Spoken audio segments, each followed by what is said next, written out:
negara terkuat, berdaya saing dalam bekerja, tampil mandiri penuh cita.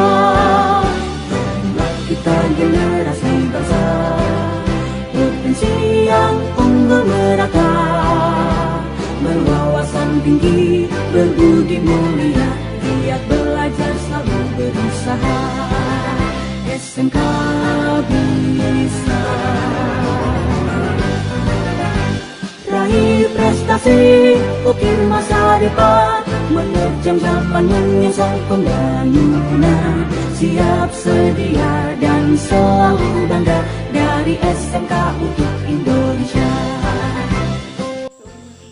Assalamualaikum warahmatullahi wabarakatuh.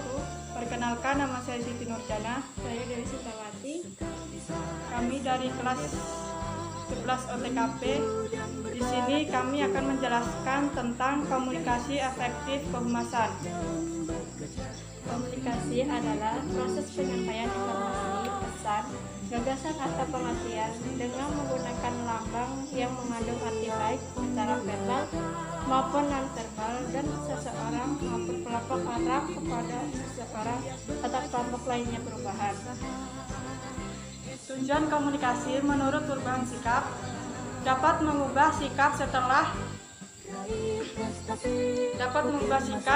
memproses komunikasi perubahan perilaku.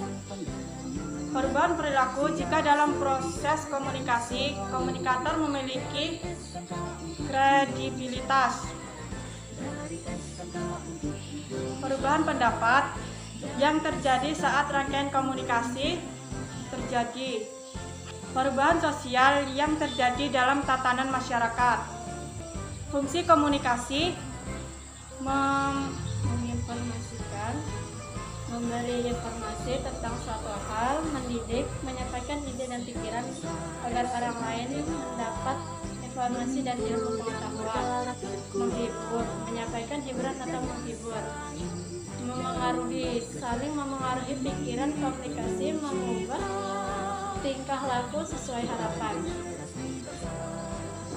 Unsur-unsur komunikasi meliputi lingkungan hidup, decoding, Sumber penerimaan, kompetensi komunikasi, umpan balik atau feedback, gangguan komunikasi, saluran komunikasi, pesan.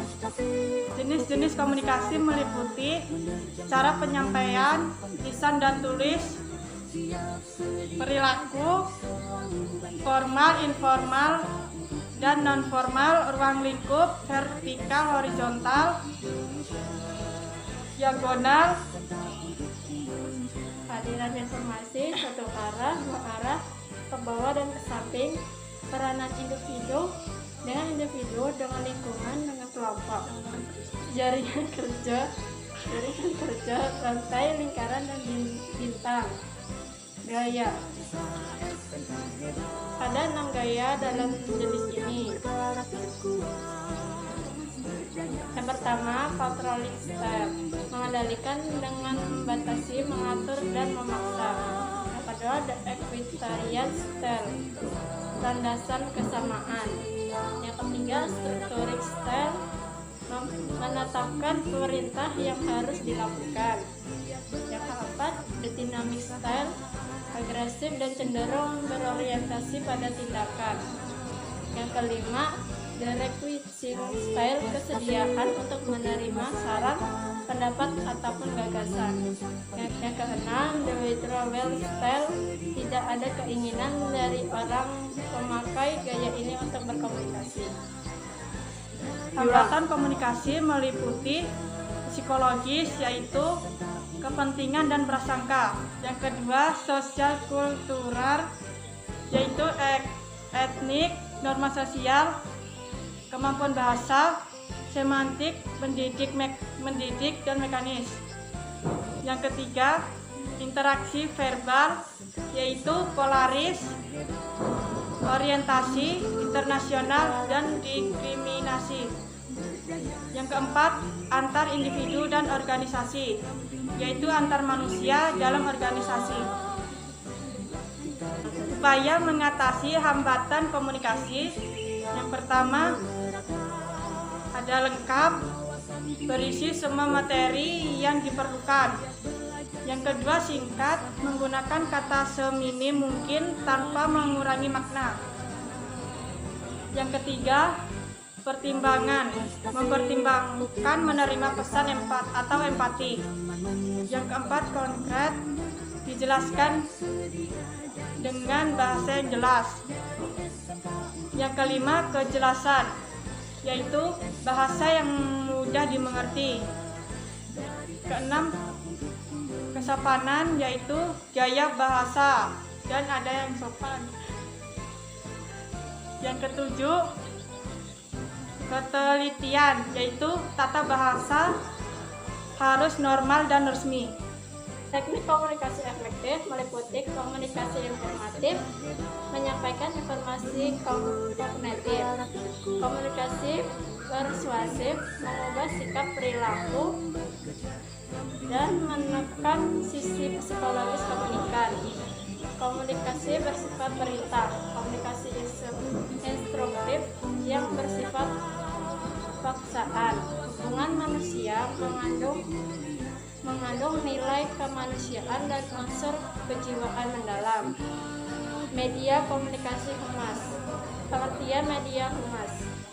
Menurut Yesal Iriantara, media relation adalah bagian dari public relation eksternal yang membina dan mengembangkan hubungan baik dengan media massa sebagai sarana komunikasi antara organisasi dari publik untuk mencapai tujuan organisasi. Pemilihan media. Pemilihan media komunikasi humas harus mempunyai kesesuaian dengan beberapa hal. Yang pertama, menganalisa media yang dapat mencapai tujuan. Yang kedua, media yang sesuai dengan penyampaian bahan. Yang ketiga, media menyesuaikan dengan karakteristik audiens. Yang keempat, menyesuaikan fasilitas dan waktu yang tersedia. Yang kelima, sesuai dengan kondisi psikologis atau gaya belajar. Yang terakhir, menyesuaikan dengan teori yang diteliti. Media humas internal menurut Linggar Anggara 2002 terdapat media tertulis, yaitu jurnal internal, papan pengumuman literatur, pengenalan, dan brosur. Yang kedua, media lisan, yaitu insentif bicara, siaran umum, obrolan langsung, dan presentasi. Yang ketiga, ada media elektronik, yaitu kaset, video, stasiun radio sendiri, dan jaringan telepon internal. Media humas eksternal terdiri dari jurnal eksternal, yaitu kegiatan humas yang diarahkan kepada khalayak. Jurnal eksternal ini bukan semata-mata bentuk terbitan tentang bentuk perusahaan, tapi juga sebagai media informasi untuk pihak luar perusahaan. Kemudian ada audiovisual. Audiovisual ini seperti siaran pers, radio, televisi, perangkat audiovisual. Audiovisual ini dikendalikan dengan pihak tertentu yang diarahkan kepada khalayak dan sifatnya terbatas. Kemudian ada literatur edukatif. Literatur edukatif ini beda sama literatur penjualan. Jadi, literatur edukatif ini bahan cetakan yang dibuat untuk menjelaskan atau mendorong kita untuk memakai produk. Kemudian ada komunikasi lisan. Komunikasi lisan ini adalah uraian secara lisan terus didukung sama audio visual. Kemudian ada seminar. Seminar ini diselenggarakan khusus untuk membicarakan tentang produk itu. Kemudian ada sponsor. Sponsor ini penyedia dukungan finansial untuk suatu acara. Jadi, itulah bentuk-bentuk media humas eksternal.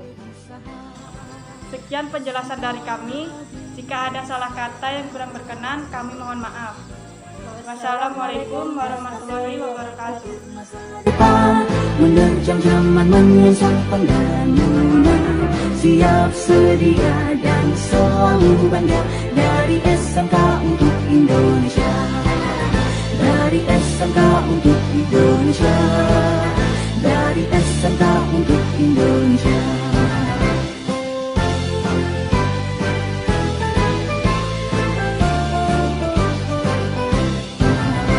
SMK bisa, SMK